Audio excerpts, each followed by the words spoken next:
Welcome back. I'm Alfred Lamont Weber, and we have the extraordinary privilege today to be with a friend and colleague, um, attorney and philanthropist,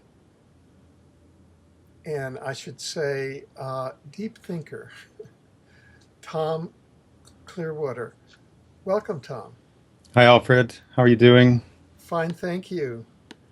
Um,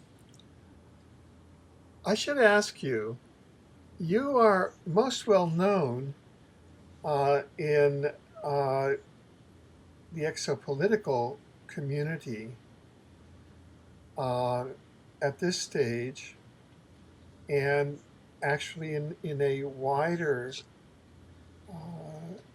uh, public service community, as the person who possibly has given the largest philanthropical gift, $1 million, to the issue of extraterrestrial disclosure by funding a remarkable citizen hearing at which a number of retired congresspersons in Washington, D.C. at the National Press Club um, heard from a wide range of former government officials, experts in the extraterrestrial field. And uh, I wondered how you came about, what thought processes you went through in terms of making that donation that made that event possible, just to understand uh, how you prioritized disclosure in terms of your universe. Right. I could give a longer, quicker answer to that. My life, generally speaking, has been in a very long attempt to to try to make sense of what this life is on here on Earth, what my life is here, what our lives here, what are we doing here, etc. That attempt started many years ago when I first exited high school, went into theological school, then into university, etc.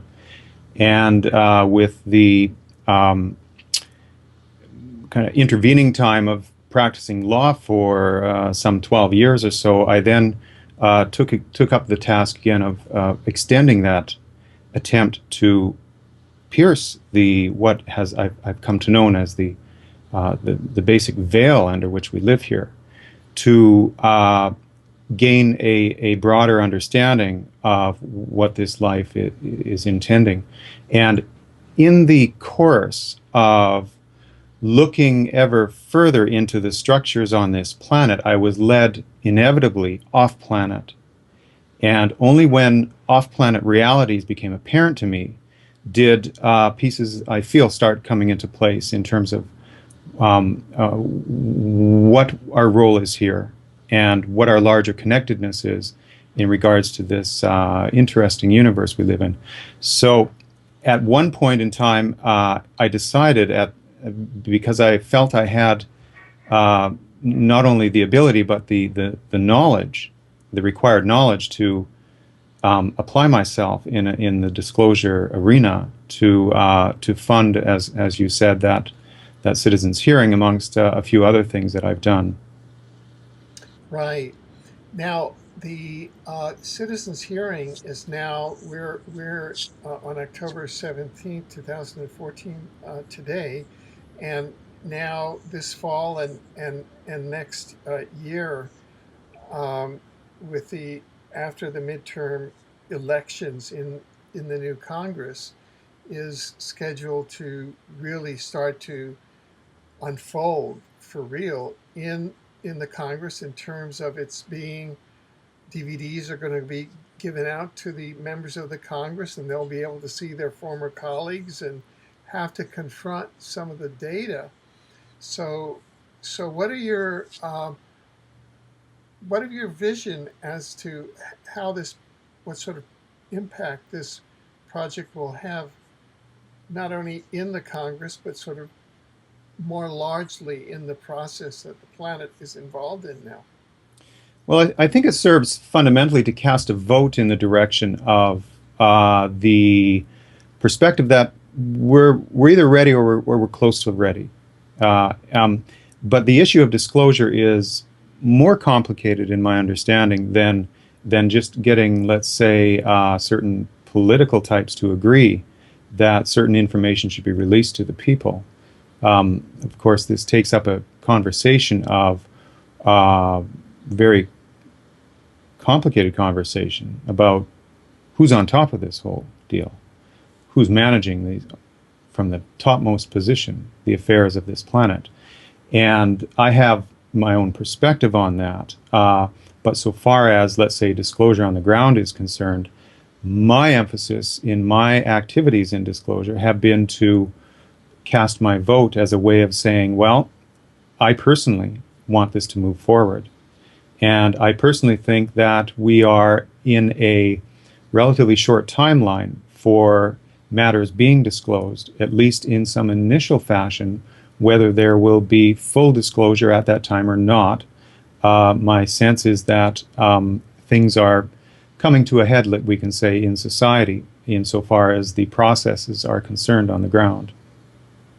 Right, right. Now, we'll get to the issue of, quote,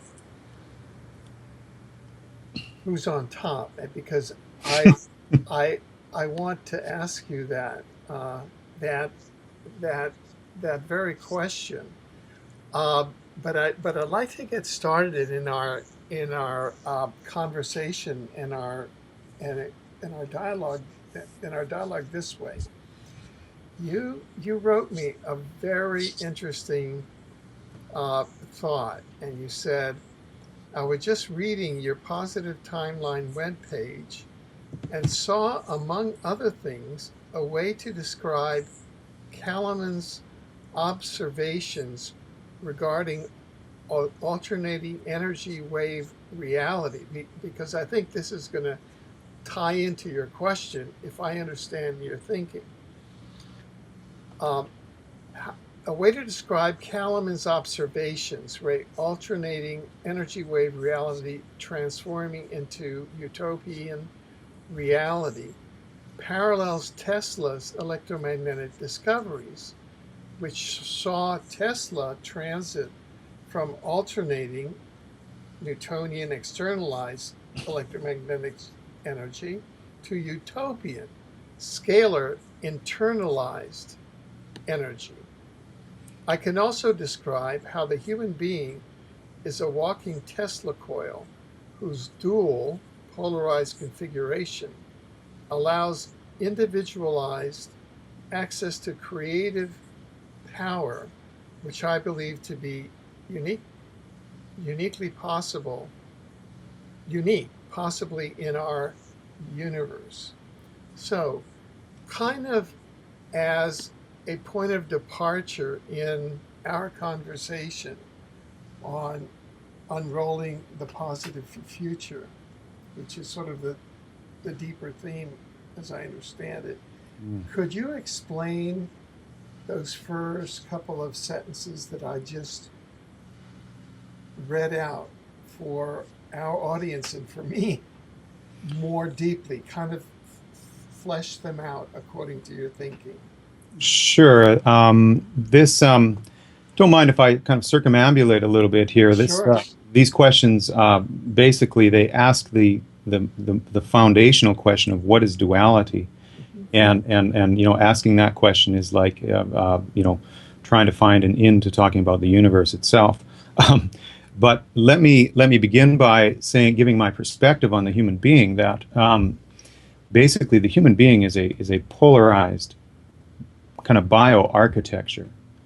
And by polarized, it's double polarized insofar as it has a closed system and it has an open system. Now, the open system, if you look at, let's say, a Tesla coil in its basic schematic has a closed system, electromagnetics, which is called the primary part of the circuit. which then interfaces through a transformer into a secondary part of the circuit, which is basically an open system. It's also a closed open system architecture. Um, the human being, most people understand the human being to be, let's say, polarized between mind and heart. And I have always kind of viewed that as something of a false duality. Basically, what people talk when they say mind, what they really mean is the brain, or let's say the brain being itself dual insofar as it has a physical manifestation of brain and a non-physical, intangible manifestation as mind. The polar opposite to brain is not heart. Within the human architecture, the polar opposite is the intestine. Now, very interestingly, if you go back into a phylogenetic development of an infant, what you will see is that the infant has a large mass of neuronal circuitry, which effectively divides in two. One part grows upward and becomes the brain. The second part grows downward and becomes the intestine. Now, the intestine for itself, made out of neuronal material. It's a brain. It's literally brain material. It is, in its form, asymmetrically opposite to what the form of the brain is. The brain is basically a sphere. And a sphere, let's say, on a Tesla coil, on the secondary side of a Tesla coil, would be the capacitor or the globe that you can see in any physical image of a Tesla coil. There's always that globe on top. That is a sphere, which is basically a capacitor. It's electric in nature. The brain is spherical. The intestine is tubular, and it's shaped more or less in the shape of a coil. So in a Tesla coil, on the secondary side, all you have are a capacitor on top and effectively what is the secondary of a transformer or an inductor or a coil on the bottom. These two are electrically polar opposite. If you look at the definitions for capacitor and inductor energies, capacitive energy and inductive energy, you'll find that the equations are basically opposite, that they are opposite forms of electricity to each other. Now, in the human constitution, when we're looking at the kind of basic polarity that exists inside the human being, on that secondary side, in the open circuit element of the human being, you have this head up top, which can be, generally equated to electrical. It is viewing from the outside. It is capacitive in that sense. Capacitor energy is fundamentally electrical. It is non-local.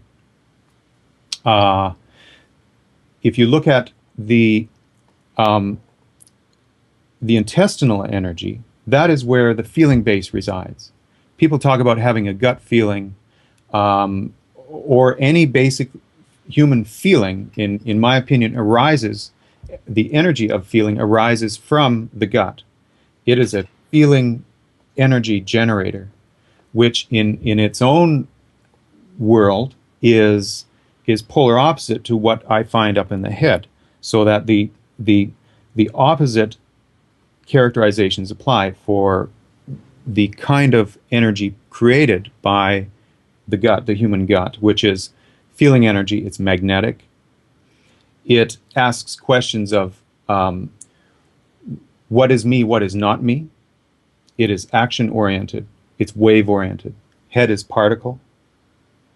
Head kind of views things in space. Space reveals itself as particulate to us. Down here in the intestinal world, it's a waveform reality of feeling and energetic feeling. And waves being of the nature of spatial extension, you have therefore the reality that waveform reality is time. So we see in the head reality, you have up here, you have space, particle, electricity.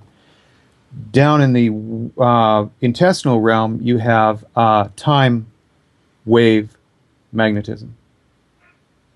Those are the basic, that is the basic polarity in the human being that I see. Now, I said there was a second polarity, which in kind of approximates what is the primary side of a Tesla coil, which is the closed circuit, which is the typical form of electromagnetics that people understand.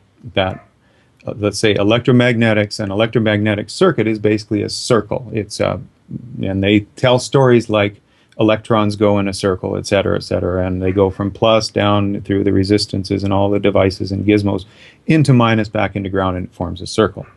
Now the heart circulatory system is just that, and you'll find that the blood being what it is, being a circular system, it is also very sensitive to electromagnetic influences insofar as a major component of blood is iron, and iron is very sensitive to magnetic influences. So the heart is this huge pulsing, primarily magnetic but electromagnetic closed circuit element of our constitution.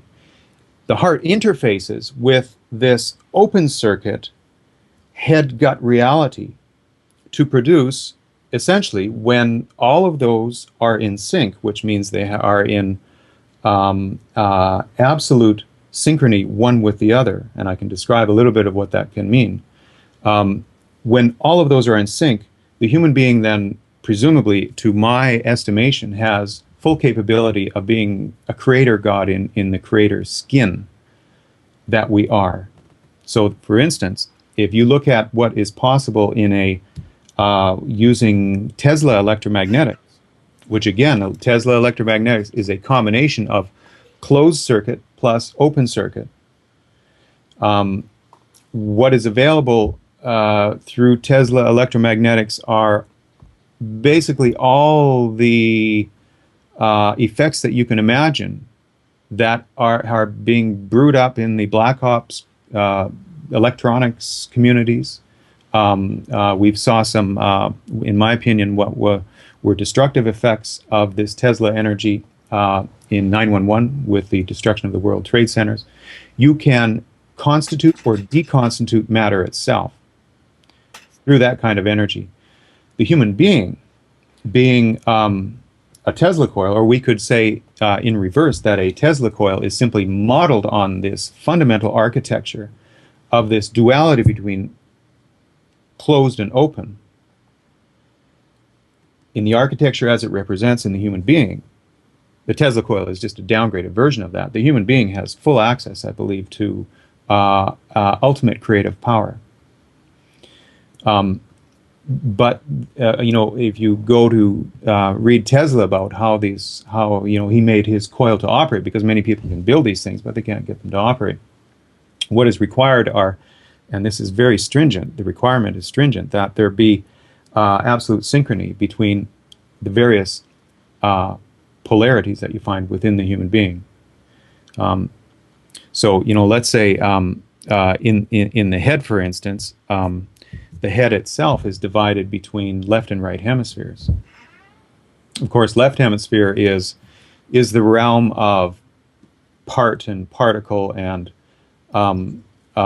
local reality, whereas the right brain is this big global kind of viewing through a holographic field reality. It is the place where self-concept is changed, whereas the self-concept, being a particle concept, is formed in the left brain. So here, even in the head, you have this duality between left and right hemisphere, which, if you want to give an image to it, if you look right in the middle of those two hemispheres, you see the pineal gland, such that what you have operating in the brain itself, and this is what I assume is called enlightenment, when those two are in fundamental absolute polarized balance, basically they operate like an infinite eight, and that gives access to a leap in power in terms of the way you can think, the what you can see, how you can conceive, etc. It's like going from, let's say, a Newtonian catapult to, a Tesla coil event. It's a huge leap in power. The left brain can correspond with masculine, the right with feminine. Um, you have an equal duality down in the intestinal world, in the wave field world of waveform energies. And those dualities generally are of a different character. They're asymmetrically opposite to the dualities up here. So the dualities down below have to do with, well, the basic function of an intestine is it good for me or is it not? You know, what's in, what's out. Those kinds of kind of basic, fundamental, practical, this worldly, in a sense, activities belong down there in the intestinal world. And of course, the kind of gut field creates all of these emotions that are always so troubling for so many people. And those emotions fundamentally have to do with who am I and who am I relative to all these other people. It's the whole relational world, which is basically put into motion through the emotional energetic wave field coming out of this enormous power center called our intestinal field, this huge neuronal tubular coil. So basically, you have a number of polarities inside the human being that, if they are all talking to each other and allowed to be what they are without playing one off against the other, without saying, well, I got to get out of my head and get into my heart. Well, no, the head is part of you. And if you want to be a full person, be in your head and let your head talk with what the head needs to talk with in order that you can be the fullest person that you can be, which is very probably, in my opinion, the head needs to synchronize with itself, left, right, and it needs to synchronize in that left-right synchrony with the kind of in-out synchrony of the gut. Once you can do that, you have what Tesla would say in respect of a Tesla coil. You have resonance. You have fundamental resonance within the architecture of your own person. And with that resonance, you can do what you want. I don't know, bilocate, go places, create matter. The sky is the limit. And I'm not saying you get there, from step one to there immediately. No, it would take enormous amounts of development. And there are very few people actually who are actually adept on this planet at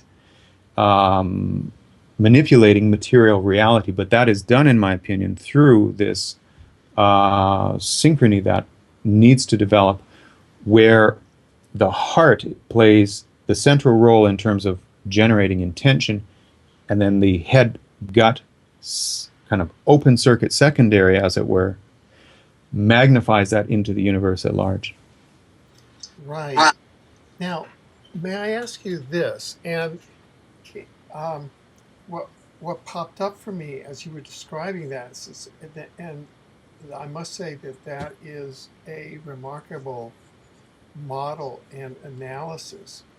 And what popped up to me is the three letters DNA, which I've heard all sorts of arguments that we were designed as a 12-strand DNA and Mm. we were dumbed down to two, and now with awakening we're going up to 4, 6, etc. Mm. How does DNA figure into this Tesla coil model, if at all? I mean, so yeah, right before we were cut off, how does DNA figure into, if at all, this basic Tesla coil model of the human being? Do you think? Right.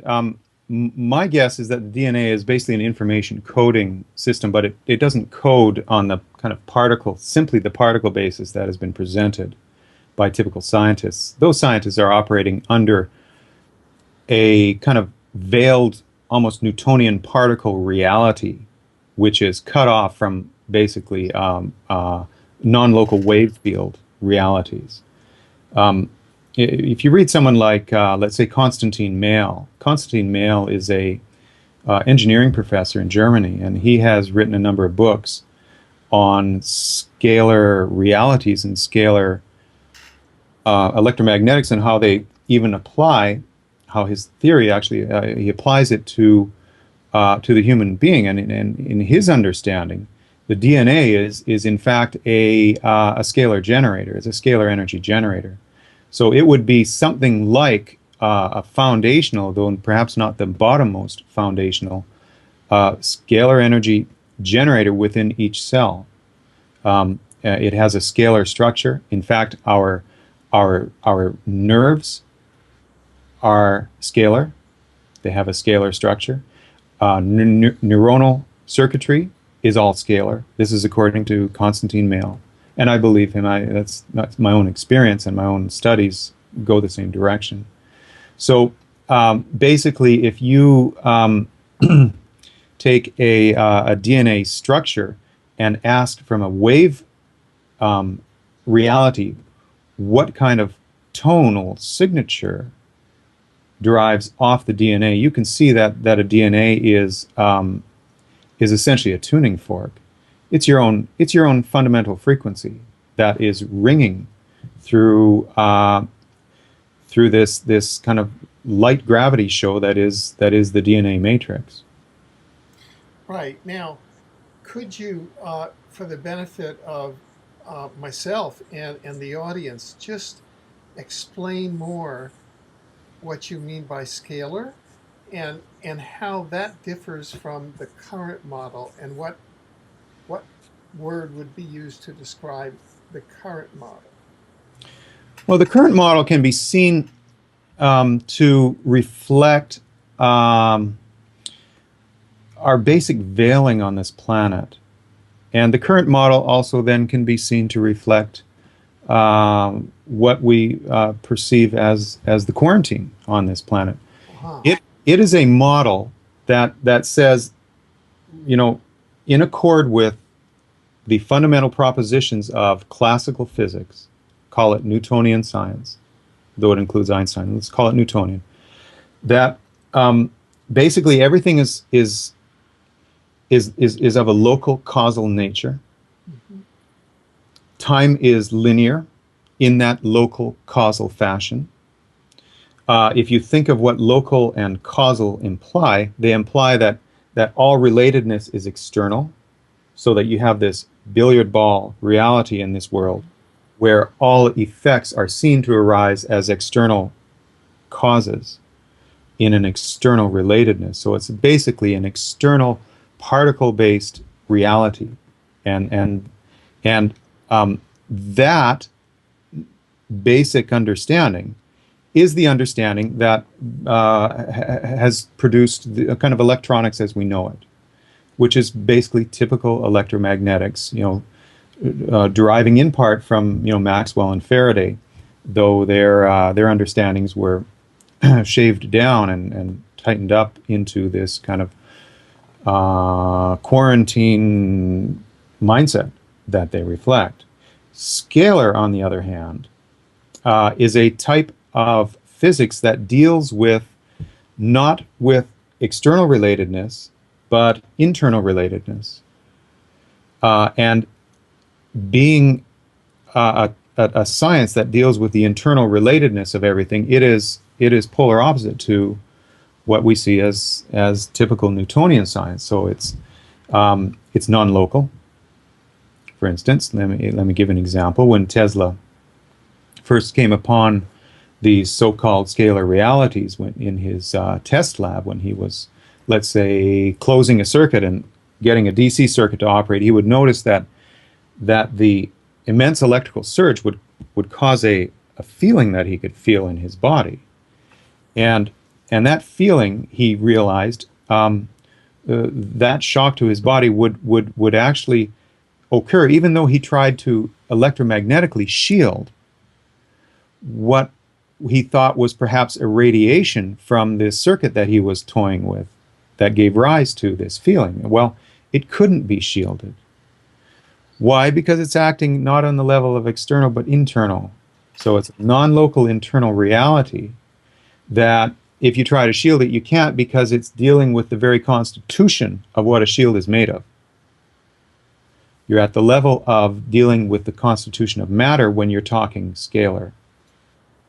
And so this combination of scalar and regular electromagnetics, that is the full reality of who we are. We are both externally related in this kind of local causal field. Yes, if I step in front of a bus, something's going to happen. I know that, et cetera, et cetera, et cetera. But we are also connected through the entire universe through this internal relatedness. In the very constitution of who we are, it all derives from a single somethingness. And with that internal relatedness, on that side of reality, which is the side we are veiled from here, that, you know, the definition of the veil that we experience on this planet is precisely that all there is this Newtonian, this bleak Newtonian world of, you know, stuff crashing together, et cetera, et cetera. And we have to suffer, you know, all of the consequences of that view, et cetera. Well, that's our quarantine veiled view. What it's excluding is everything that connects us to everything else, which is fundamentally our internal relatedness to fundamentally everything that happens in the universe. Let's say you take a notion of a holographic wave field, where each node within that wave field is vibrating out, and all of the vibrations cross in every place that you can call space. Everything is everywhere in a holographic wave field. That is the reality, in my opinion, that scalar electromagnetics accesses. And so scalar, because it accesses that from which this kind of so-called external reality arises, you have at your fingertips with scalar realities creative and destructive powers in regards to, you know, you want to create matter, you create matter. If you want to disappear matter, you disappear matter. Again, I reference, you know, where did the World Trade Center buildings go? Poof.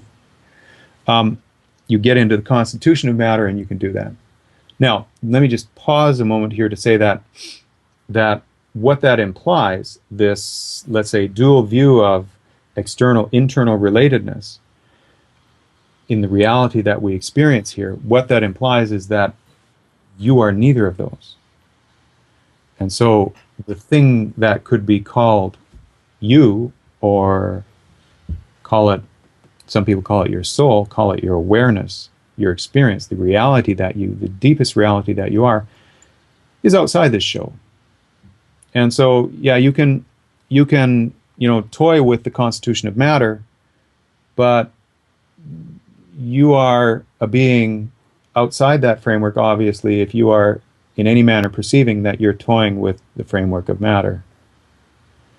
That gets into a completely other discussion, but just to inject that point here to say that I don't perceive there to be only this material reality, despite the kind of trippy magic that a Tesla kind of scalar electromagnetics can get into in regards to this material reality that we experience. Are some of the terms that are used non-local, subspace? Are these some of the terms that you've heard perhaps Yes. to refer to the parallel realm? Right. And it's you can call it, you know, David Bohm had an idea called the implicate order. You could call it the implicate order. I see. It is that which is implied by the, let's say, the Newtonian order. When you say local, when you say the word local, you are implying that local is a distinction.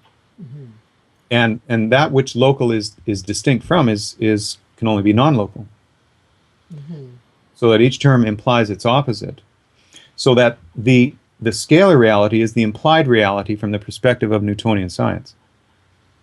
Now, just to ask you one more question, and Mm, then we're going to transit to your question mm, that you asked, who's on top, because mm, we want to pursue that inside of the larger question that you've asked of the Tesla model. mm, Um, if we go to the 9/11 question and look at the local versus the non-local, there's a big argument now as to whether the World Trade Center buildings, the two main buildings, not mm. Building 7, were brought down by either mini nukes, fourth generation nuclear weapons, or by a directed energy weapon, a HARP type weapon, or Mm. some, that is a scalar weapon. Right, right. Now, fourth generation nuclear weapons, as I understand it, are not scalar, or are they Well, no, they would be kinetic. kinetic? And so that one argument is that both were used Mm, because you have 7,000 70,000 cases of cancer now from people who were irradiated in the zone, and you have other radioactive things. However, you also have the profile of a scalar weapon, as you stated, because the mass of if you look at the energy budget, mm. the mass of the two World Trade Center towers were dealt with at the level of how matter is constituted from either a subspace, a non-local, or an implicate order level. Could you comment on that? Well, that's my impression. I don't think a kinetic device or devices were used in that event. I see. I just don't see it. A kinetic basically operates on the basis of heat and heat expansion, uh, and the kind of heat that would decimate a building down to nanoparticles would surely burn all the paper off, Mm-hmm. right? And the one thing that didn't leave this planet was the paper. Mm-hmm. Um, so that and a lot of the paper, if you view it in photographs, it looks fine. It doesn't look shredded. It doesn't look, all that Mm-hmm. kind of stuff, right? So my opinion is that it was fundamentally scalar electromagnetics, Right. Right. and because scalar electromagnetics works on the basis of, like I said, it works on the basis of resonance. You're going to have to resonate with every type of matter within those buildings, and evidently, the paper wasn't resonated as such. Right. Now, thank you. Mm. Now, having this discussion as a background and the scalar model of the human being, as you said, being able to describe the capabilities of the human being as a creative God in Mm. terms of when one discovers that human being is like a Tesla coil. Mm. Um, I'm going to ask you your question. Uh, who is, quote, on top? Now, this Mm. implies a hierarchical power grid, which I'm not Mm. sure. Well, I guess you'll go, since you understand the question that you ask. I will just ask that and watch you take it from there. So I will ask you your question. Who's on top of the power grid? See what happens. Right, right. Who's on top? The top's on top. Who's the top? Um, uh, uh, we were talking a couple of weeks ago, and something you said. Yeah. We were kind of asking a similar question around the power grid on this planet, and something you said was kind of tripped me into a line of research that uh, really brought a lot together for me. And I just want to mention to the audience that Alfred had spoken to me and said that, in his opinion, that, for instance, the Bolshevik Revolution back in post World War I Russia was basically designed or supported and financed through Skull and Bones, or people at least associated with Skull and Bones, in God knows a network of a large number of groups around the world, perhaps, but that this was a basically managed affair, and so that got me interested in, okay, let's follow this up and find out what substance that comment has in the literature. And I came across an author, Anthony Sutton, who essentially said that, well, let me give a bit of background about Sutton. Sutton was an economics professor. He's born in Britain and carried on the later part of his life in the United States, where he was a professor and a research consultant. And in the 1970s, he noticed that, through his research, he noticed that the Soviet Union at that time was fundamentally being financed, and its technologies and material development were being aided to the tune of 90 to 95% by the United States. And so that got him interested in, well, what's going on here? This question of one side evidently supporting its opposite in order to create some conflict on the world scale.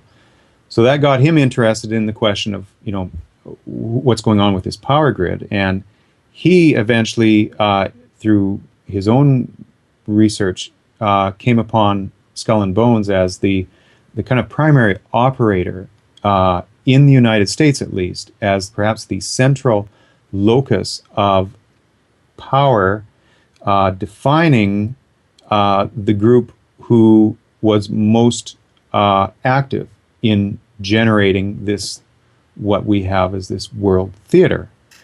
And so Sutton wrote a book. It's called America's Secret Establishment. So it's an awesome book worth reading.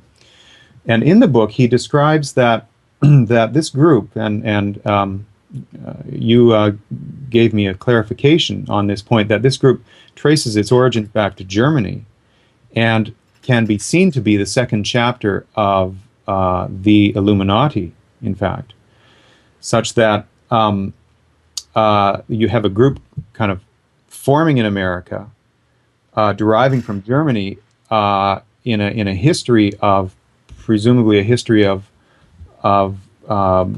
managing kind of world social relations. What Sutton said is that the group in Germany was basically of the mindset that the appropriate developmental philosophy for the world, and the philosophy that they used in kind of creating the theater of this world was that of Hegel, the German philosopher Hegel, and particularly the Hegelian dialectic of thesis, antithesis, synthesis, such that, according to Sutton, this group, or this group of groups, essentially, you have the American group, the German group, and presumably groups in England, etc., etc., managed affairs on this planet to create circumstances where a thesis would be opposed in world historical affairs by an antithesis, and those two would be led through the natural growths of their own positions and their own nations and power structures to eventually oppose each other. And that opposition would, in essence, be a clash of opposites. From that clash would then arise in stepwise fashion over, many cyclings of this thesis, antithesis, synthesis, would give rise to what is called the New World Order. So that the actual design of this program, if you want to call it that, was to create a form of world order that you can, see being spoken of by representatives of these groups, including Brzezinski and Henry Kissinger in his latest book, World Order, etc. Um, so, so as the story goes, let's follow this thesis-antithesis story from World War I forward. Post World War I, basically, and Sutton has demonstrated this clearly. This Skull and Bones group, whoever they are, and tied in with whomever around the world, presumably kind of like the peak of a certain level of the world power base, basically financed the Bolsheviks in Russia, set up thesis. So this is the thesis. It's called Russian communism, which can be basically called state communism. Its antithesis was Nazi Germany, which these Skull and Bones people also financed. So the rise of Hitler in Germany was the antithesis to Russian communism. So you have this kind of corporate communism or fascism being the antithesis. Those two were led in the theater of World War II to clash as opposites, and you see the result that you saw there, which was basically that entire part of the world went up in smoke. And what was born from that clash of opposites was kind of like the glimmerings of a world order. So you had the Bretton Woods financial institutions like the IMF and, well, eventually the IMF and the World Bank arising out of that so-called synthesis.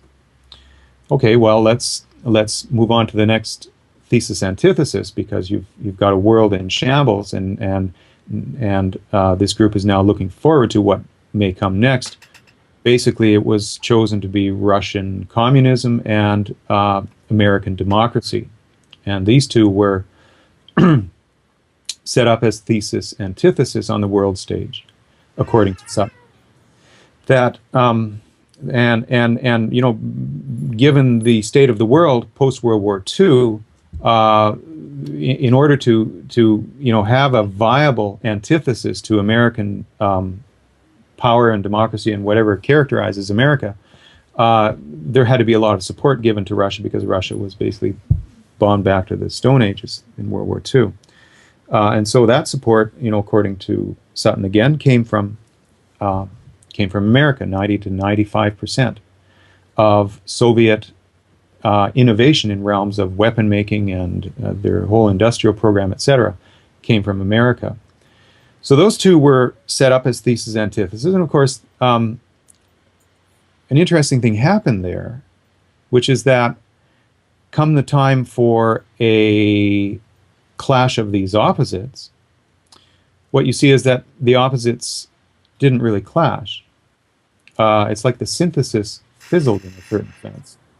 And good for everybody on the planet that the synthesis did fizzle, because what we were dealing with then was basically mutually assured destruction, whereby the entire world, even though this thesis-antithesis theater that had been developed only covered part of the world, the result of a clash of their opposing interests, where thesis wants to be everything in the world, antithesis wants to be everything in the world. These are basically empires wanting to take over the world.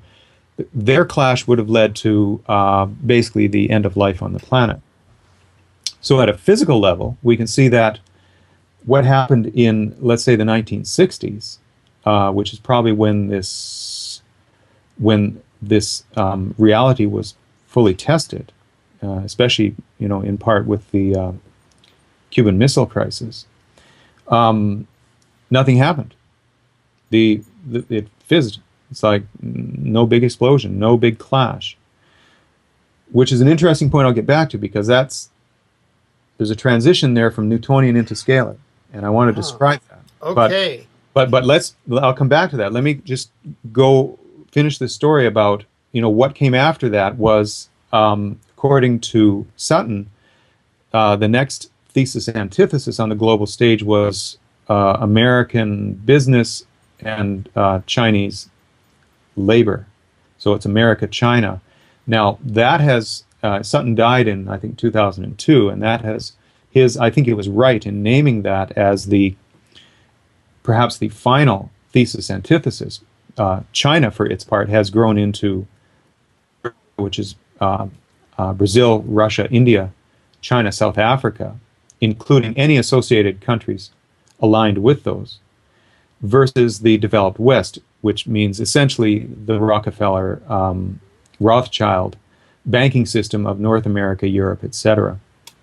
So here you have a truly global polarity where you have a thesis called the West versus an antithesis called BRICSA, etc. And given that the physical play of thesis antithesis fizzled in the 1960s with the previous thesis antithesis play of Russia, America, it appears to me at least that the theater of power went from tangible to intangible into the financial world fundamentally. And I think what we are seeing now, that is today, in this roiling kind of post-2008 market meltdown reality that we've been dealing with world, with central banks printing money like nobody's business all around the world in some form of shielded from the populace currency warfare that's happening. I think we're seeing the denouement of, we are seeing, in fact, in essence, World War III through financial means. We are seeing the clash of opposites of BRICSA versus the West. So that is the full story that comes from Sutton, with a little bit extra added on the end after his death to kind of qualify his final thesis antithesis reality. Let me just say that conceiving of the world as thesis, antithesis, synthesis is a linear conception. Right. What we're dealing with in that conception is basically the quarantine veiled understanding of how things work on the earth. And insofar as, people like Brzezinski and Kissinger are involved in formulating the policies of that kind of dynamic, of that theater, it appears to me from their writings, which I've read, that they're basically in the quarantine mindset. That's my perspective. How do you get from quarantine into non-quarantine? How do you get from regular electromagnetics into scalar electromagnetics? That's the big question. How do we actually break down this veil that we live within? If you go back to this clash of opposites between Russia and the United States, basically what they were dealing with there was mutually assured destruction. In that scenario, there is no possibility, no further possibility for either of the budding empires to further encroach on the other without destroying itself. What you have there is basically, you have a contradiction in the operating system that pits thesis against antithesis, growing as empires wanting to consume the other. Neither can consume the other, because to do so would be to basically blow up the planet. So they would die. Their basic operating modality is to be and to get bigger. And they reach a point, it's basically a wall, where they can neither get bigger nor continue to be if they attempt to get bigger. And so something has to give. What you have there is you have force meeting counterforce in exact opposition. That is the requirement, essentially, for getting out of Dodge, i.e. getting out of quarantine, getting out of the little Newtonian matrix that people suffer under, is to be in the position where any polar reality is met with its exact opposite. And in that force together, they will, in terms of trying to overtake the other, they will self-cancel, but they will leave almost as an imprint in what might be called ether space. They will leave a signature of force, force, force, force. Um, Basically, scalar electromagnetics. if you um, let's say you have in a given area of space, you have a certain kind of electromagnetic wave going through that space. If you take the counter wave to that electromagnetic wave, you take its exact polar opposite. So instead of going up, the opposite wave goes down, seen on a 2D graph. Basically, those positive and negative wavelengths will self-cancel, just in the manner that of force meeting force. But in that self-cancellation, what they will do is they will exert what is conceived to be a pressure in the ether. If you take two of those pressure waves, which are self-canceled positive and minus electromagnetic waves in the same space, you take two of those waves, those scalar pressure waves, and interfere them, you get scalar effects. That's how it works. um, that is, in my interpretation, how the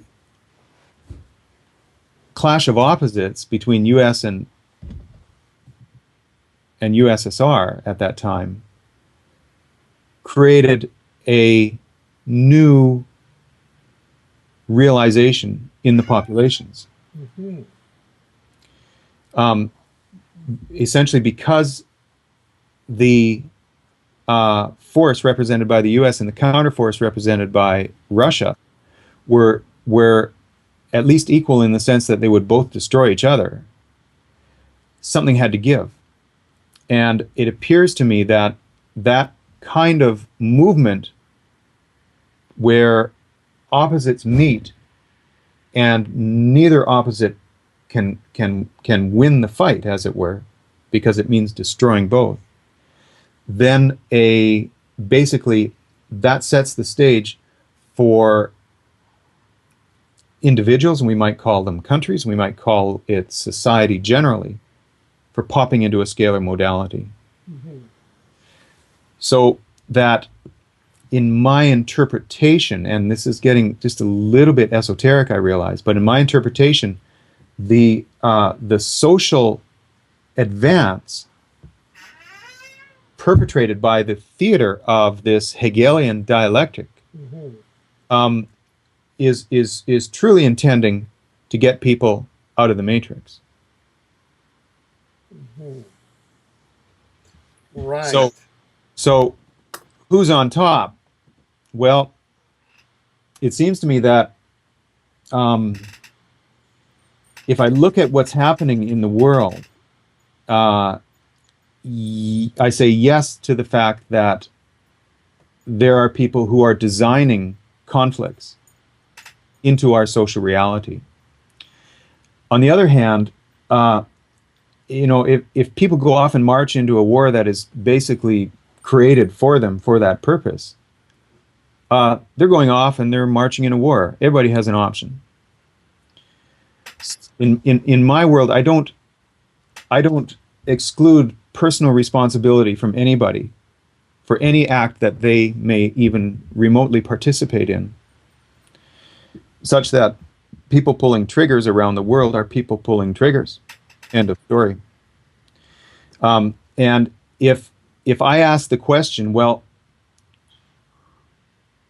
assuming that there is a responsible management for this planet, from some higher entity, some higher reality or group of beings or whatever they may be up there, if I assume that they are looking down upon this world with a responsible um, attitude, then it would seem to me that what needs to happen on this planet is that we need to get out of the warfare mode.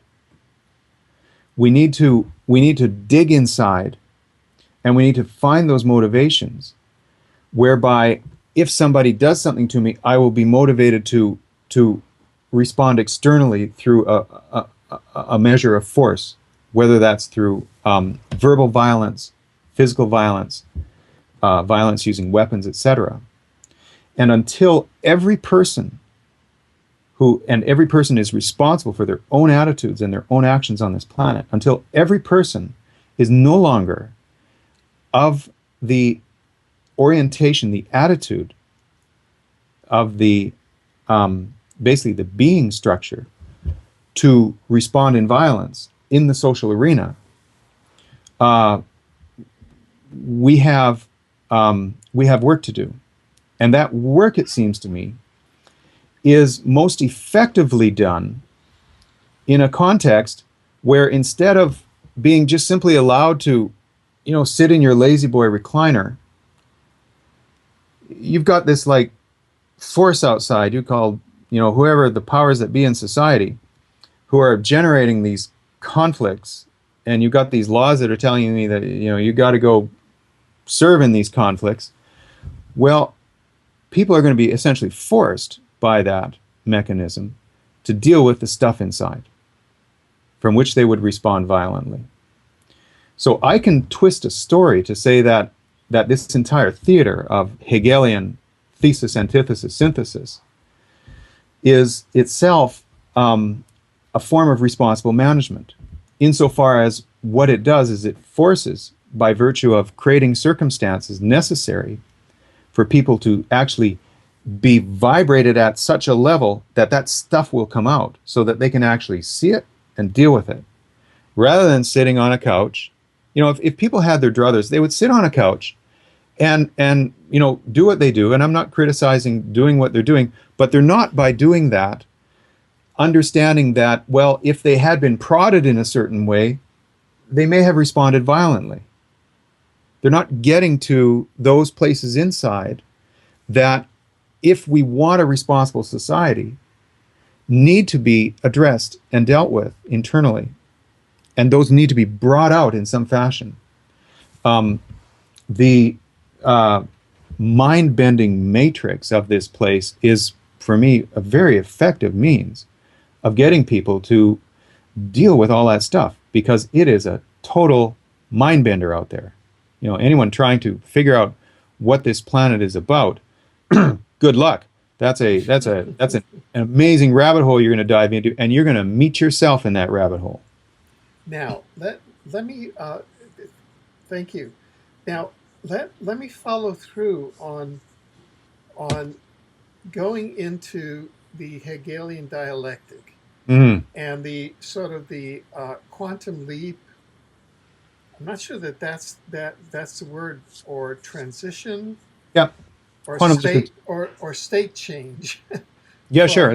from from would it be linear into scalar, or Newtonian into scalar? Sure. All Yeah, of that works. yeah, And yes, it is a quantum leap. yeah. And uh, okay, number one, uh, in the same way that you're positing let's say the Cold War, the Right. communist versus the free world versus the communist world. Boom, Yeah, boom. right, That's right. kind of one. Mm. If we move forward now to the BRICS versus the West, Mm. that's another Hegelian dialectic, isn't it? I believe it is. Yeah, and that one seems even more refined to yield even more scalar output, Oh, I isn't believe it? so. I believe Yeah, so. I have spent years trying to understand uh, the dynamics of a linear system. and how a linear system actually finds its way into popping into a nonlinear system. And I've read enormous amounts in the realms of finance, et cetera, et cetera. So I'm very well versed with what is happening on this planet from a financial, banking, monetary Mm-hmm. angle. And it appears to me that, well, you could approach this from the question of disclosure. You know, it, the quarantine reality that people live in, compared to what I consider the true reality of the universe, that's a binary flip, and there's no transition space between those two. Which is to say that all of our institutions in society and most of our ways of relating are based on a an idea that we are living in a closed system. Mm-hmm. And of course, there's no such thing as a closed system. And anybody who, let's say, understands quantum physics, which references all movement and all change in matter to that Schrodinger wave equation, calculated in infinite Hilbert space, the infinite possibility of infinite Hilbert space. Anybody familiar with quantum physics knows there's no such thing as a closed system. So a closed system is always faux reality. But the the larger point here is that anybody living in the closed system reality, um, transitioning into open system reality, it's a binary flip. So, um, we're not going to need oil. We're going to have, we're not going to need coal. We're not going to need nuclear. We're probably not going to need doctors. For the most part, wave-based, nonlinear Tesla electromagnetic forms of healing are fundamentally more powerful than anything you can pop as a pill, etc. Right. We're not going to need this closed system finance. It's going to be an open system finance, very different from the kind of financial reality that we're living.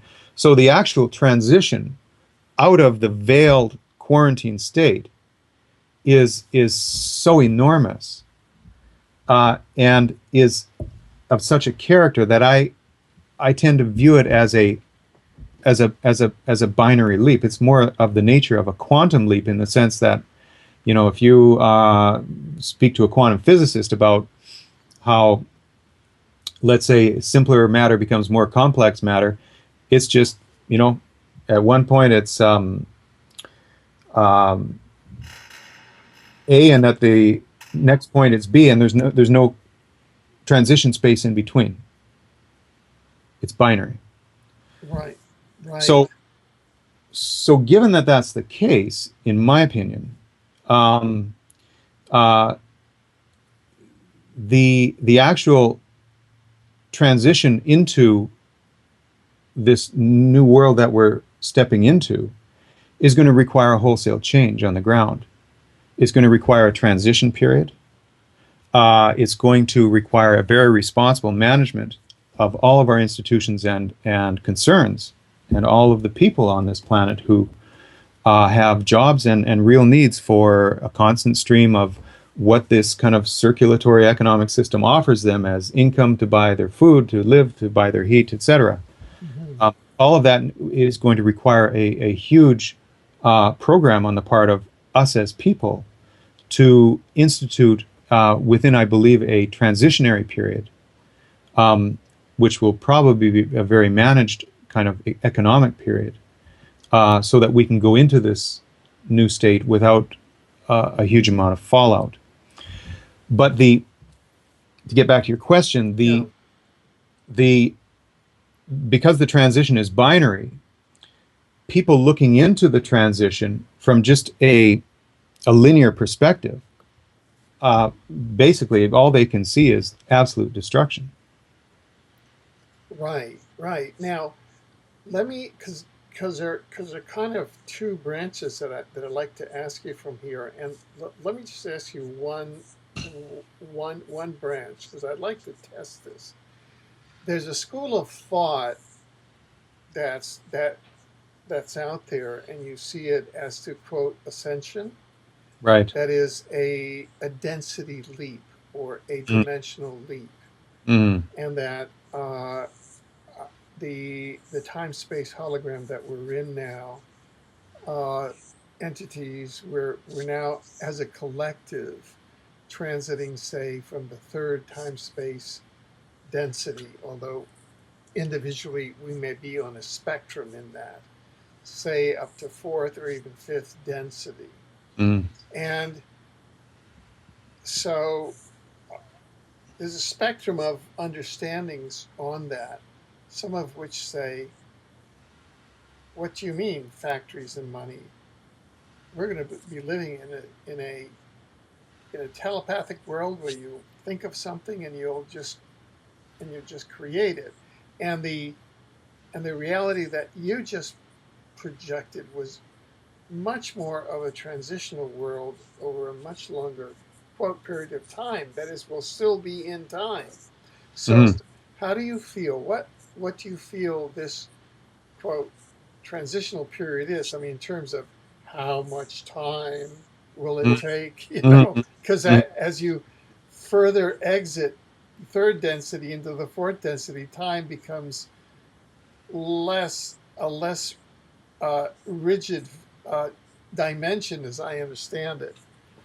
Right, right, and I'm familiar with those viewpoints, and I'm glad you brought it up. Tolek is a Yeah, good spokesperson for this view that poof, we're going up. yeah, Um, there's a part of me that says, yeah, I think that's true.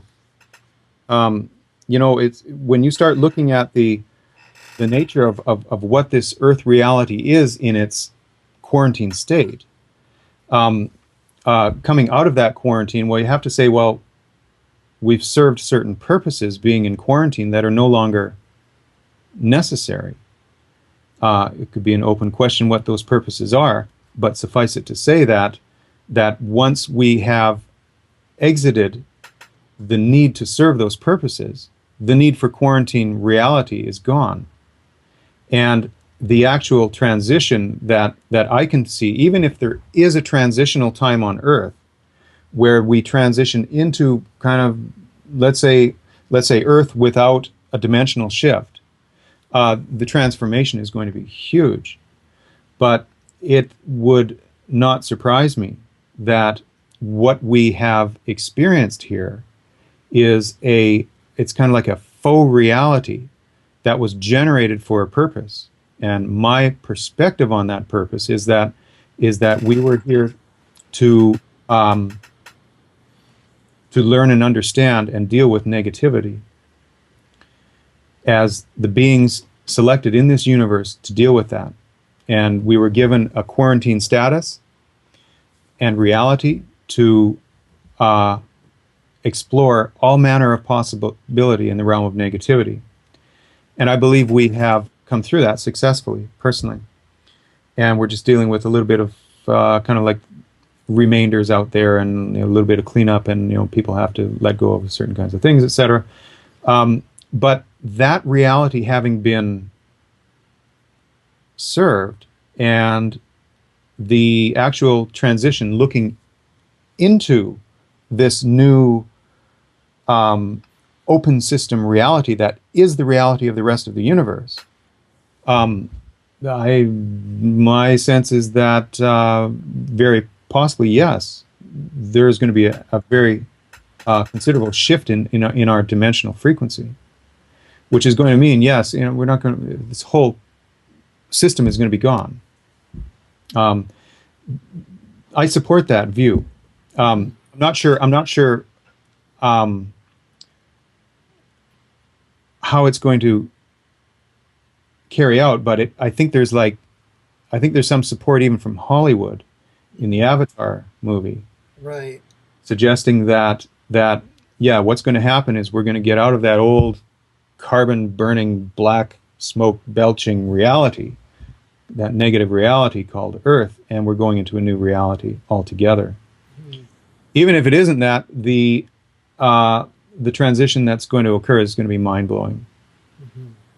And um, it's going to require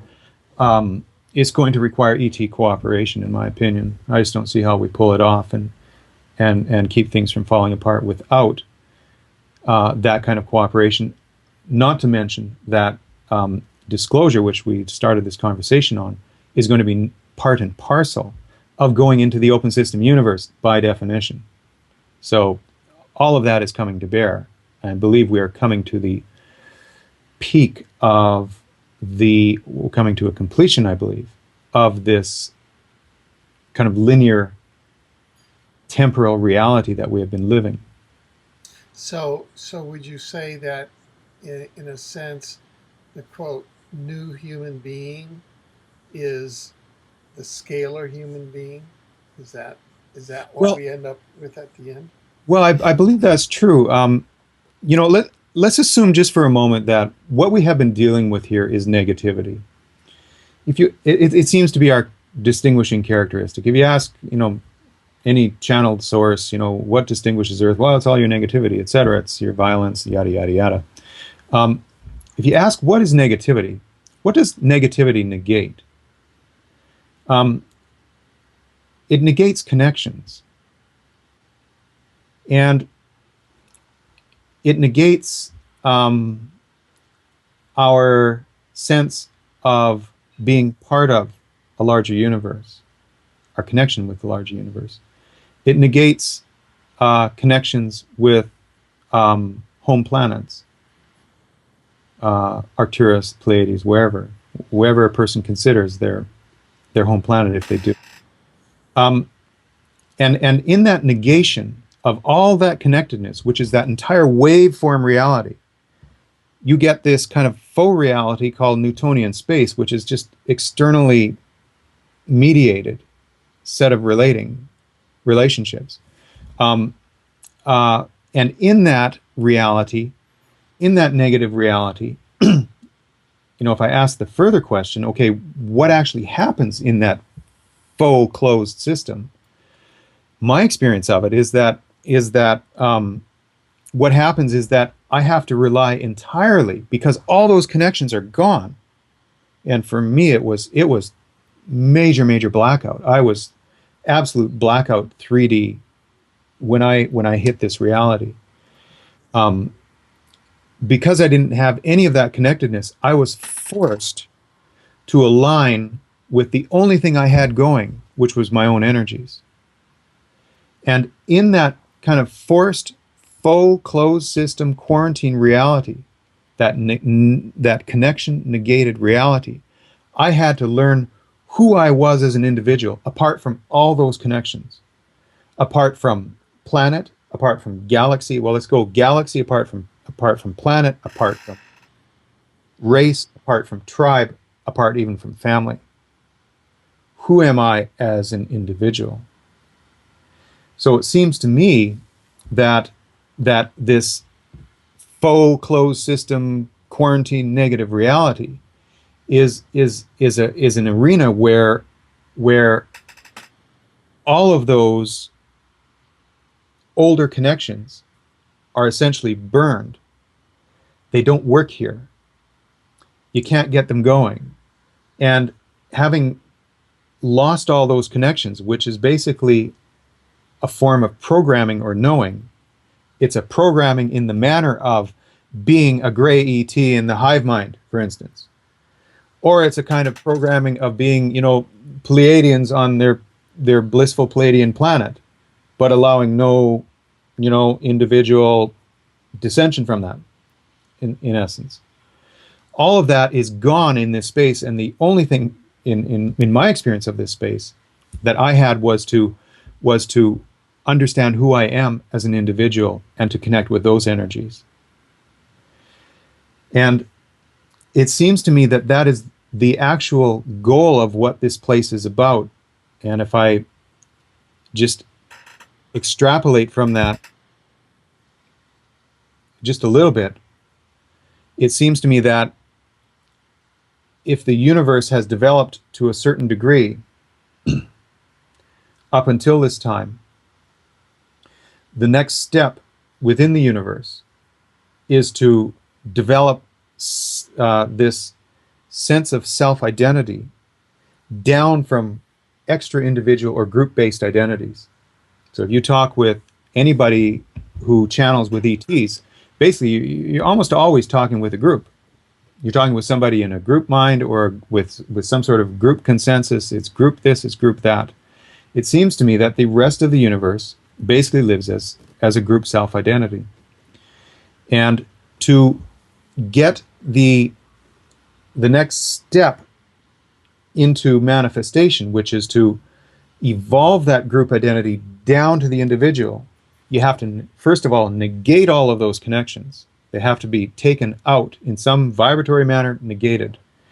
And then you set all of these individuals on a planet to figure it out as to how to relate and to figure out who they are on an individual level and how to relate on an individual level apart from all those connections. It's going to be like bloody chaos for sure. It's going to be like people killing each other left, right. There's going to be arguments, everything that we associate with the social chaos of this planet, I believe, is just a new order of being trying to come to order, which is that we are getting out of group self-identity into individual self-identity.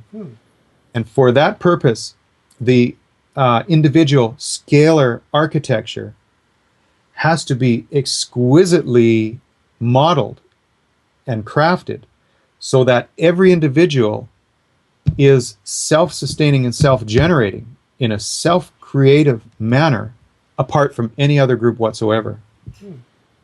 So let's say the Greys, insectoid group mind, they have tremendous powers, but the powers are all located in the group. And so far as I understand, any Gray who doesn't, in some sense, follow the dictates of the group is no longer Gray. The group is the group. Now, it seems to me, to get a new order of being established in this universe down to the individual self-identified level, where I am no longer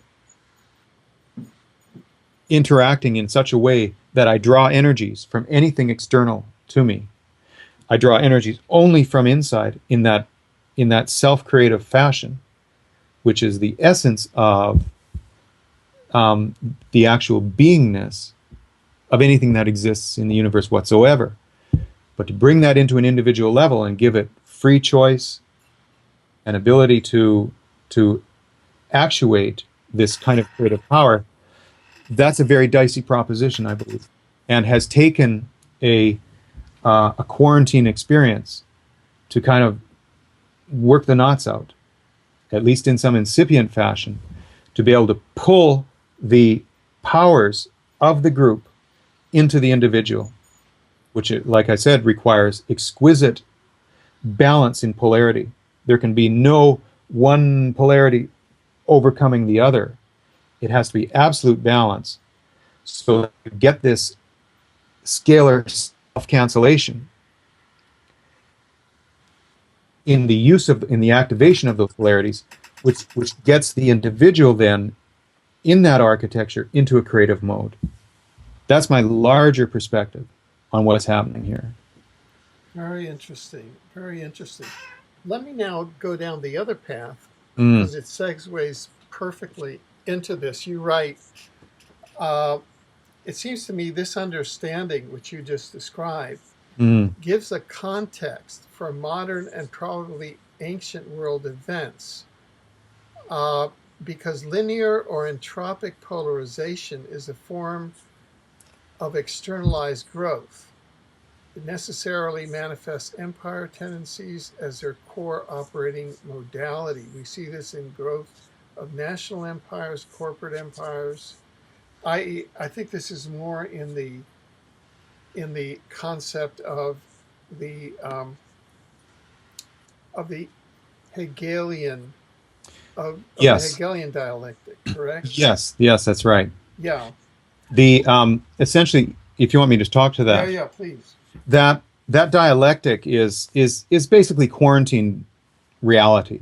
So if you take a person and take all of that connectedness away, you negate it, and you throw that person into an arena with a whole bunch of other persons who have always been otherwise, i.e., they've always been some fashion of, a group person here or a group person there, whether gray or, again, Arcturian or whatever else. You throw them all in that arena. It's going to be a chaotic arena because they're going to have to figure out how to relate because they've never been an individual. Right. They've never learned how to relate. And they don't have connections. And so their natural instincts are going to be to butt up against each other in this kind of conflictual, you call it kinetic Newtonian fashion. In that process, where everybody is panicking to survive, see, it's a real catch-22. You have to agree with others. You have to get along with others in order to survive on this planet. But you don't know if you can trust anyone, right? And Right. so that sets up the chaos where people are they live in such a fashion that anybody could stab them in the back, and they could lose their life because they lose their survival basis.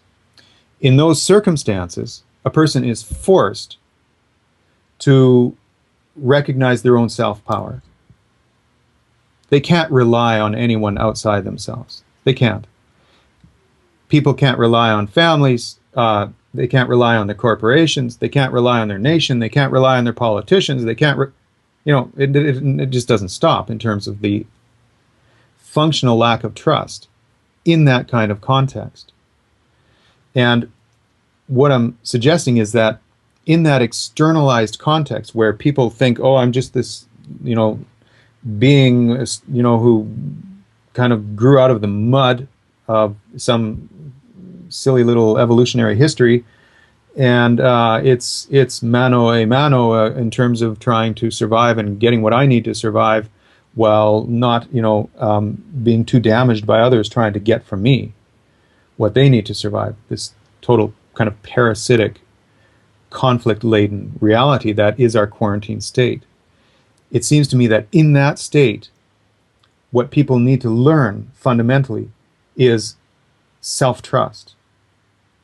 And they need to learn from their own energies where they can find the actual real support for existing, which would lead them directly into self-creative power, where the question of trust just simply drops, because you don't need others to survive, fundamentally. If you get to that position where, you can manifest from the ether everything you need. That's the furthest reach of kind of where this architecture can go. We're kind of slowly plodding there as a society, is what I'm saying, but the actual learning is difficult because it involves, all of these dynamics we've been talking about, this Hegelian dialectic, where you have thesis external, antithesis external, and they fight it out, and what results is what results, etc. But it's all an externalized kind of fight. Eventually, people learn to turn inward, and in that turn, what they can find is the actual source for their own self-sustainment, which is completely apart from this externalized field of needing money from something outside you in order to, put that money over here to get food, which is also something outside you.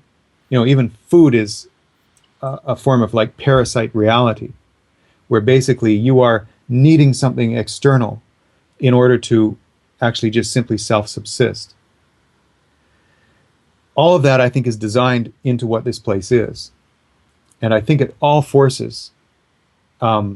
of it forces, basically, it forces everyone to find out from their own powers what it means to actually control your life. As a creative person, you are subject to nothing. As a creative person, you create your own reality, and you know that. And this is, the New Age has been saying this for years, and I believe it's fundamentally true that as a, if you can imagine, a creator, God, is subject to nothing. There's no being subject. He's not begging for food, not begging for a dollar. He's not having to like squeeze into this kind of social mold and manipulate people outside him or herself to get a little bit of money in. No, that's the opposite of Creator God. And through the pain of learning through that opposite, I think through the entire experience of what this place is, we take that creative power which exists in the universe, but exists, in my opinion, in so far as it applies to human beings, it exists in kind of group format, taking it down to the individual level. Need to trust ourselves, need to realize that through a kind of a course of deep internalization, we can come to that scalar reality inside, where suddenly, wow, I realize I was always in control. I don't have to be subject. And so again, I think part of the design of this place is to teach just that, and it's to drive the individual into that place of self-sustainment, self-generative, sui generis creativity, creator godhood, being birthed in the universe is my kind of furthest opinion on the matter.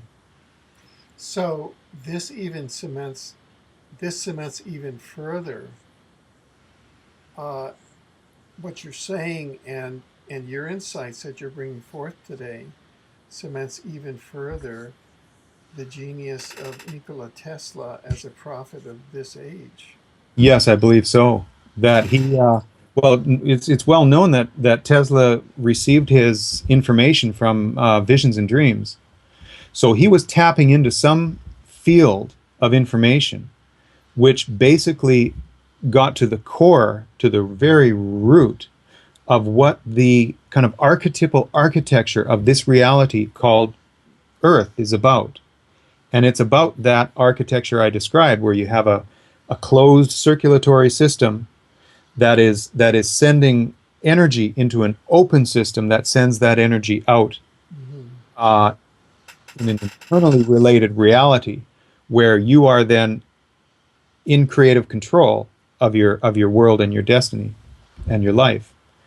Now, there was a kind of an interesting point I mentioned, that if you vibrate two counterphase electromagnetic waves into a single space, and then you have two of those counter vibrated waves, but if those two waves are themselves opposite, you can then use them to create matter, to create whatever in your environment.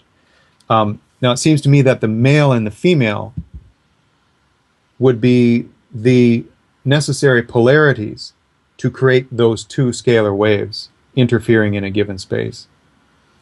So it looks to me that beyond individual creatorhood, we are here stepping into what might be called archetypal male-female or masculine-feminine creatorhood.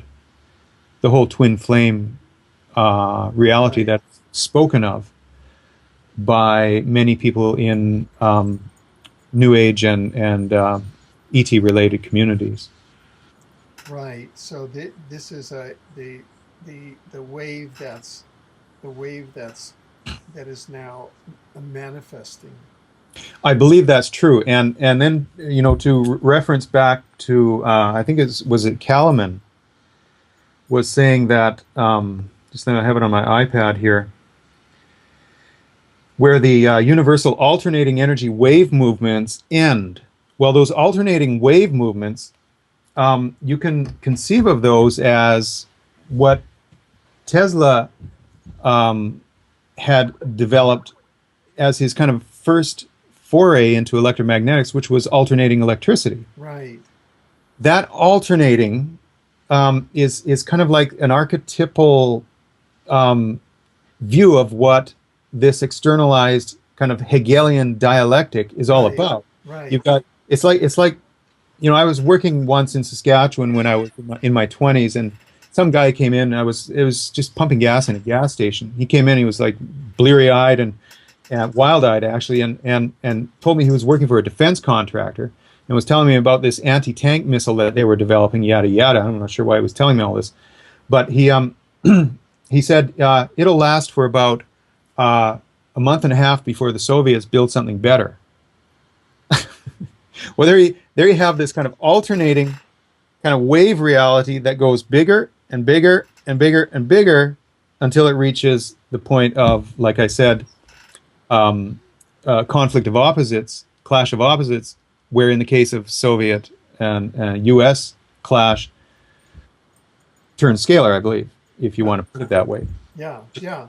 It Now, fizzled as a Newtonian kinetic clash. We saw a right. lot of kinetic clashing in World War II. Yeah, That didn't happen between the Americans and the Soviets. yeah.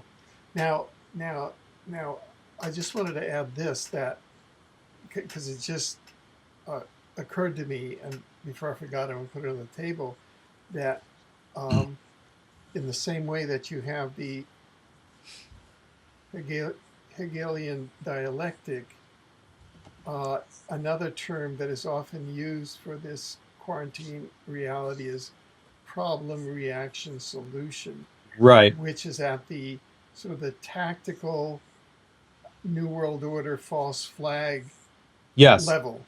Right. And I think David Icke. I think he's totally right in his characterization of the way that operation has been put to effect. Yeah. Now, just to offer you some objective evidence, I don't know, I just felt it just bubbled up in my memory right now. This was in the era of glasnost and and and and perestroika. Remember Mm. that era Yes. under um, I'm blocking his name, the last president of the Soviet Union. Anyway, um, Was it Brezhnev or no. It was came after Brezhnev. There was right? uh, Gorbachev.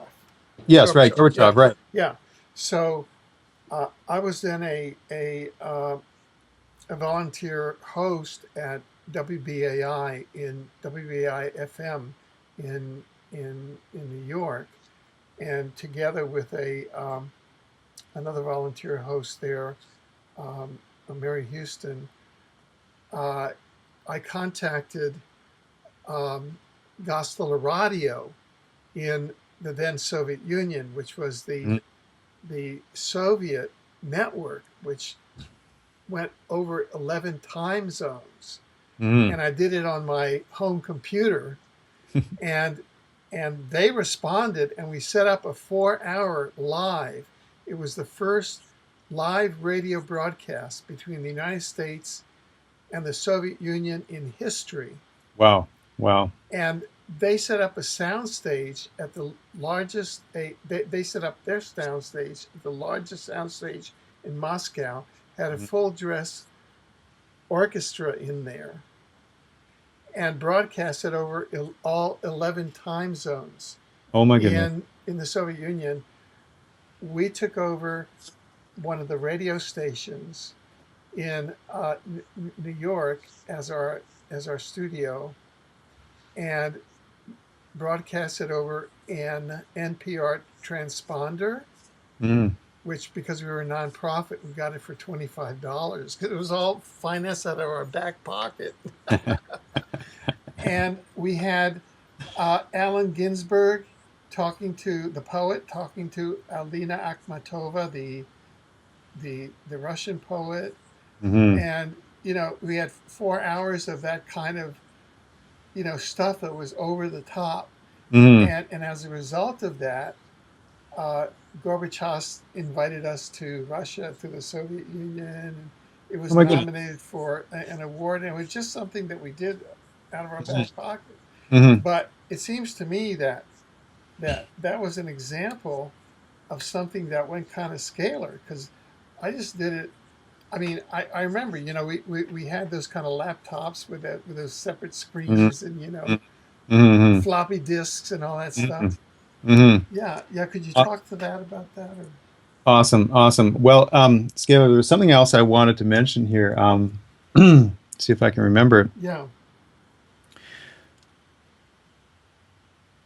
No, it's kind of slipped me. Just let me yeah, check my notes. There were a few things I wanted to make sure. yeah, yeah. Please, yeah. Are there any other things that you wanted to bring up in this kind of uh, Right, linear right. to scalar Well, state change? yes, yes. Let me also bring up, and then this refers back again to this question of who's on top. Yeah. Um, you know, our data sources for answering big questions like that go decidedly thin at some point. In my own experience, I was kind of a ground up person and started, wondering, my deep wondering about this planet started maybe 15 years ago, Hmm. approximately around the time of 911, Right. when I started realizing I didn't understand certain events. And so I started my own questioning and inquiries from the ground up. And at a certain point, I started realizing, it's like the data trail is getting very thin, Hmm. because quite obviously um, the people who reside at the upper reaches, they don't want their intentions to be known for various reasons, very probably. And and so I was left in essence to answer the biggest questions like who's on top, uh, from inference and from my own experience. And I just want to share that with your listeners here. I have spent um, the better part of probably 35 years reading, amongst other things. I've read very, very broadly, and one of my main pursuits has been science. Hmm. So I have read broadly in Newtonian science, Hmm. Einsteinian science, quantum physics, etc. Hmm. And each there was a developmental aspect to this. I early in my life, Einstein didn't make sense to me, and that's when I was 5 years old. It's like I remember my mother was telling me about Einstein's theories and about the expansion of the universe, and I asked her. I said, well, if the universe is expanding, that's space expanding. What's space expanding into, if not space? So the whole conceptuality didn't make sense. And from that, I basically spent year after year trying to understand what is this thing called science. And what I learned from my experience was that the more I integrated as a person, the more I came into harmony with who I was and how the language we've been using here, with my own inner architecture, the more this came into synchrony, the greater I could perceive scientifically. And there's a subtle point afoot here, which is that science, in any of its various forms, whether Newtonian, Einsteinian, quantum physics, Tesla science, etc., concerns the specification of relations. It's all about relationships. It's all about relations and the relativity of this being this and that being that and this going here and that going there and whatever, whatever. It's all relationship language. And and so in essence, what is required of a scientist is to be in such a state of relating that a given relationship can actually even appear within the conceptuality of that scientist. So that if, let's say, like Einstein, I was in a kind of a shut down linear relational mode where all I saw were external relations, and that was basically Einstein. Then I would say certain things like um, spooky action at a distance, right? There can be no action at a distance, according to Einstein, right?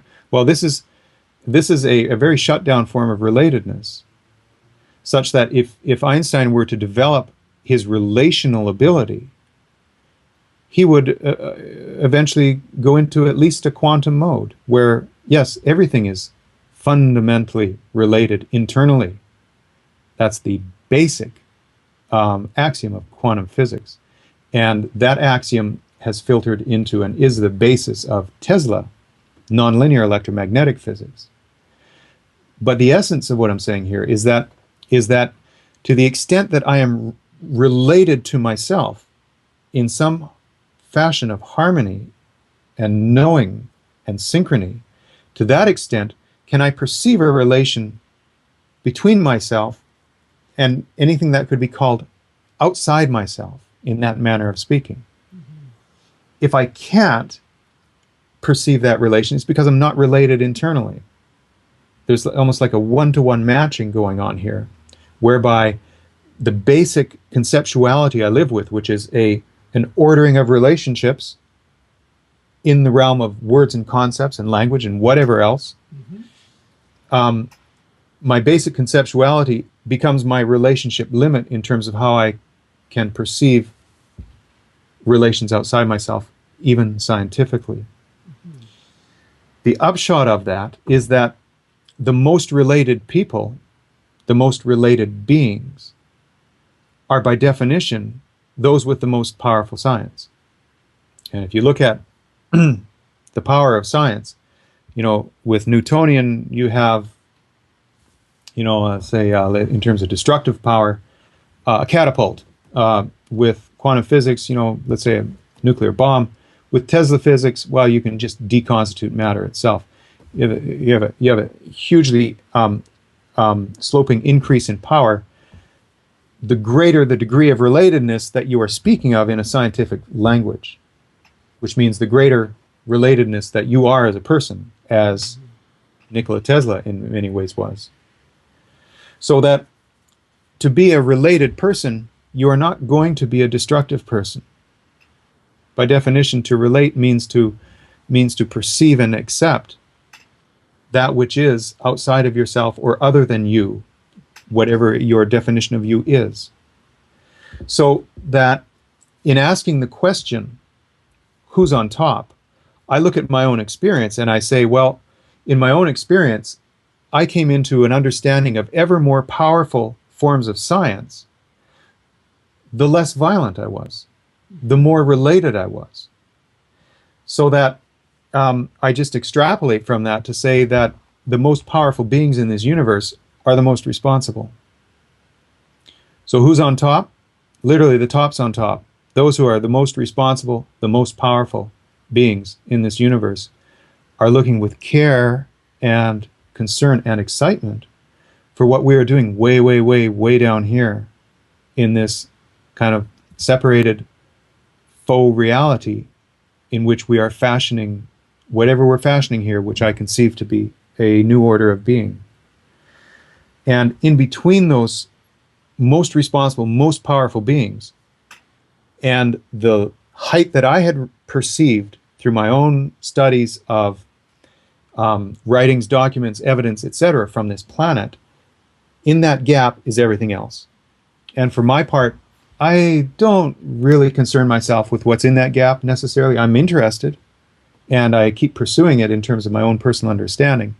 But I've satisfied myself that the most responsible, beneficent beings are the ones who are actually in control of this place. If control is the right word, and it probably isn't, but let's just say it as control. They are the ones most involved and most interested in our experiment here. That's my opinion. Mm-hmm. An alternate word which is used in another document could be over control. Right.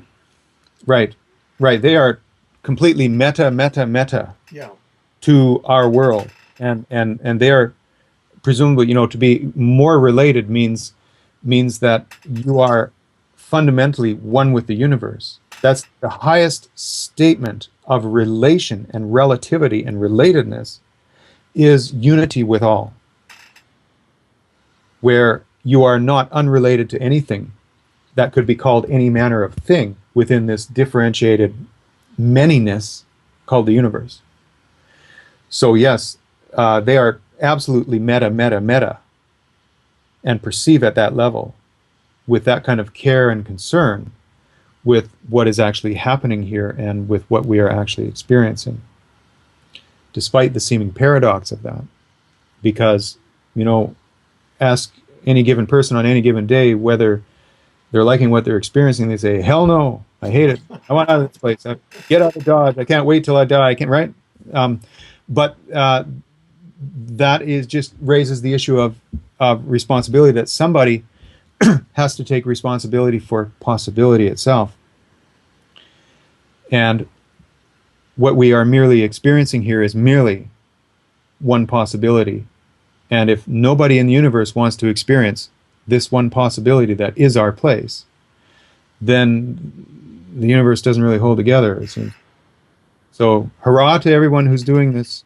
It's a big job, I think, and we are under the caring guidance and oversight, over control of those who have a huge stake in what is happening here. Amen. Uh, were there any other points that we haven't touched on that you particularly wanted to Well, bring up? yeah, one other point that concerns, let's say a personal, let's call it scalar experience that I have had a Oh, few times. sure. Um, I had a few openings in my life where I was opened into out of the matrix, out of the quarantine faux closed system reality, into the larger universe. One involved kind of like the lower feeling world of relatedness, and the second involved um, my own conceptuality. And I just want to just kind of share a little bit from my experience of what happened to me conceptually. Um, uh, After I'd had my first experience, basically it was kind of an Eckhart Tolle experience where I was in the now and related to the universe and one with the all, in that manner of speaking, of feeling that. I knew that my conceptuality was lagging behind that, but I knew there was a way to bring my conceptuality into the same kind of status that I felt to be this more powerful, more interesting, more highly related state of being that I had achieved in my emotional feeling world. And so what I set out to do was to understand what thinking is and what language is and what conceptuality is. I didn't want theories of theories. I wanted to understand what is theory in itself. I wanted to understand what is language and what does language do, and what is a concept and how do concepts work and um, how do they link with each other and connect and all that kind of stuff. Right. So that led me down a road where I eventually stumbled upon the basic polarities of thinking. And the basic polarities are all those basic dualities like relative absolute, particular universal. You could even throw particle wave in there, though it's more of a physical conception. But within these, the one and the many, I spent, it must have been a year and a half thinking very intensely about these fundamental dualities. Hmm. And what I noticed over time was that I would go into, let's take relative absolute. I was trying to understand the relationship between these, and I couldn't for the life of me get it. And so I would go into the relative pole, and I would view as if from that pole to understand, okay, this is the world of relativity. And I'd see, I think I got it. And then I'd be popped over into the absolute pole. And I realized, no, I didn't get it, because there's all this over here, which is completely contrary to this. So I did this alternating back and forth, and back and forth, and back and forth, until I realized that what I was doing in that back and forth was that I was playing one pole off against the other. These are like empire dualities, right? Right. Relativity wanted to be everything. And then I would not pop over into absolutivity wanted to be everything. Right? It's just like the US wants to be everything. Russia wants to be everything. This is the Hegelian dialectic. I experienced that in my own study of conceptuality. Hmm. And what I eventually tripped into was was a realization that, wow, I'm actually playing these off against each other, but I can't play them off against each other because the definition of relative is not absolute. So that absolute is the actual functional definition of relative. You can't separate the two, they're twin born. As soon as you say relative, you imply absolute. So I realized that, well, what I needed to do was then to hold them in their own frame of reference simultaneously without playing one off against the other. Mm-hmm. That's a scalar moment. Mm. So that you have relative means not absolute. It is the opposite of absolute. Absolute means not relative. It is the opposite of relative.